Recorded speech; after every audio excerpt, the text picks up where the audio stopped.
So, private islands for sale. So, okay, so I've heard that Harry and Meghan are planning to buy a private island because they want to just get out of the, you know, whatever, the glare of the spotlight. They want to have their own private retreat, cocoon, hideaway, whatever. And so I'm like, ooh, that's a really cool idea. I mean, I'm all for, expanding their real estate portfolio, or as they say in the UK, their property portfolio. And I don't think they can have too much real estate, especially if it's income producing real estate, stuff stuff that they can rent out to other people when they're not in residence, if they are so inclined. They're certainly not obliged to do that because they may feel like they don't want anybody contaminated. It's like whatever. I shouldn't use that word, but they may just feel like they want their stuff to be theirs and theirs alone.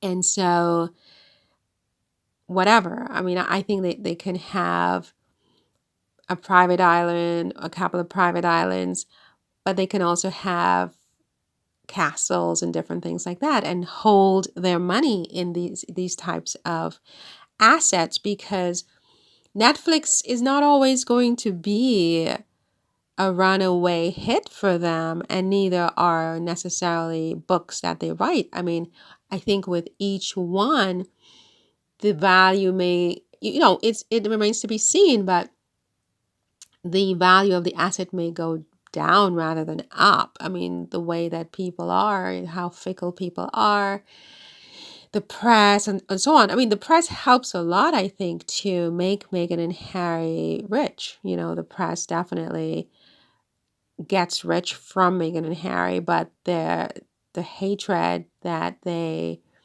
generate and create and throw at Meghan and Harry also enriches Meghan and Harry. It's kind of like a weird paradox, but hatred has monetary value.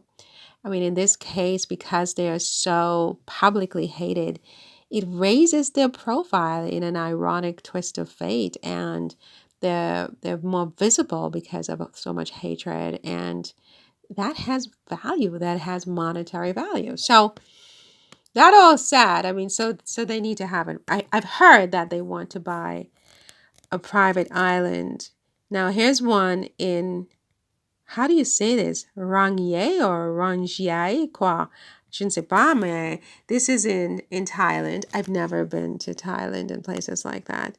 I don't know, but 160 million US dollars, I don't think that's necessarily a good investment, especially because with islands, you have to be careful. I mean, all you just need is one tsunami, one bad earthquake, or a flood, whatever. I mean, and there goes your investment. And if it's not an island that's developed already, and you have to put everything in from plumbing to electricity to internet to sewer to just everything you can think of, the price, or cost, I should say, can add up really quickly. So I don't know that I would spend $100 million on a private island. I really don't. But I don't know. I'm not an expert. I have no experience. I'm just talking out of my head at this point, or other parts of my anatomy. But here's one in Florida. That looks interesting. 95 million. I mean, wow. Wow. Wow. I mean, it doesn't speak to me, but okay. The Exumas in the Bahamas, this one was sold. Okay, that has a lot of beach. That has a lot of sandy beach. Windmere, price upon request. I don't like the water around it. My island has to have clear blue water around it. I don't want all this, whatever that is.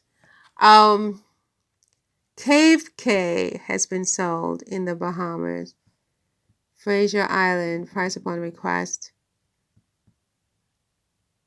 Amilahar private island in the Maldives. This is not my island. Definitely not.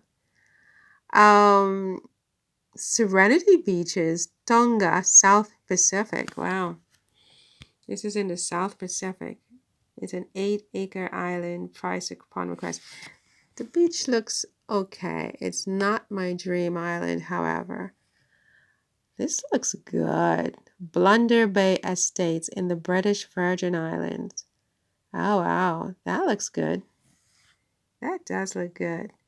Um, this is 1 acre. Oh, I don't know about that. It's a very small island. Price upon request. Ginger Island, 258 acres. Price upon request. But this is just rock. I mean, where do you put your house on this? I would never. I would never. That's not my island. So, sorry.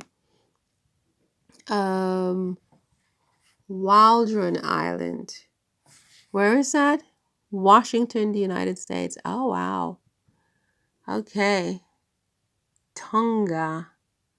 Munu Island. The water looks good here, doesn't it? Pelican Island. Never. It's in Antigua. There's no way. And it's sold. I don't like the water around it. No, I'm sorry. I love Antigua. It's beautiful. And to buy an island that looks like this with the beach around it, there's no way in hell. Not when there's so many beautiful beaches in Antigua. Darby Island, 46 million. Bahamas. Isla Rancheria, Panama. Royal Island, 45 million. 430 acres. Well, at least it looks like you have some sandy beaches. Wait a minute. Let's see here. 7 minutes. I can't go too much longer with this video. It's going to be difficult to upload. Let's look at this island. Oh my God. Oh my God. Oh my God. Is this like possible? There are people who can own something like this for themselves? Holy frickin' Jesus. Um, that was bad. I should not say things like that. Do excuse me. Located off Russell Island in North Eleuthera, Royal Island is a 430-acre private island with beautiful beaches, great elevations, a large natural harbor, and a turnkey private resort operation, all less than 20 minutes from North Eleuthera with its international airport. Okay. Although I do think some of the water, like this right around this edge here, is not the best. But the sand is gorge, isn't it? The sand is gorge. How much is it? What did I say was 45 million? Yeah, 45 million, 430 acres. Wow. Oh my goodness. Oh my goodness. A lot of private beach. Oh my gosh. Pourquoi ça fait comme ça? Pourquoi tu fais comme ça? So this one is in the Virgin Islands. Oh, the Virgin Islands. Grand Scrab Island. And it's 170 acres. And it has some kind of affiliation with the Marriott Hotel.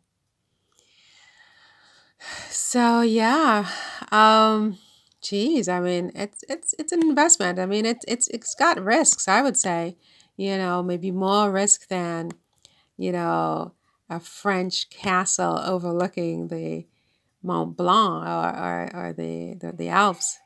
But this one is it already has electricity and things like that, and it's part of 2 islands. So the first island is already occupied, and like you can see here, this is all already developed as a hotel. People rent, and I guess this is Grand Island here. So when you buy your own Grand Scrub, when you buy your own island, do you think you get to give it its own name, or do you have to sort of keep the name that it's because I don't know. So anyway, this is Grand Scrub over here, I'm assuming. and you do have some nice powdery white beach, you know. However, I don't know. I mean, then you have people in their resorts with all their noise on their yachts and this, that, and the next. But, it's an investment. I mean, I think an island could work if it's done properly. But Harry and Meghan would definitely have to get very good expert advice on this, and yeah, invest cautiously and don't put too much money. Don't bet the farm, because you want solid real estate that has proven it's what's the word I'm looking for? It has stood the test of time. A medieval castle has proven that it's a good investment because it's still there, for 800 years, 1,000 years. This stuff, all you need is one bad hurricane or global warming or whatever. So be careful. Don't put too much money on private islands. But the more hatred you receive, that you can monetize, put it in your little petty cash to buy islands. Buy islands with the hate. So hope the hate continues from certain segments of the society, and use that to monetize it in some way, and then buy little islands in the Caribbean. Okay, develop them as resorts and things like that, and just live the life. Just live the life.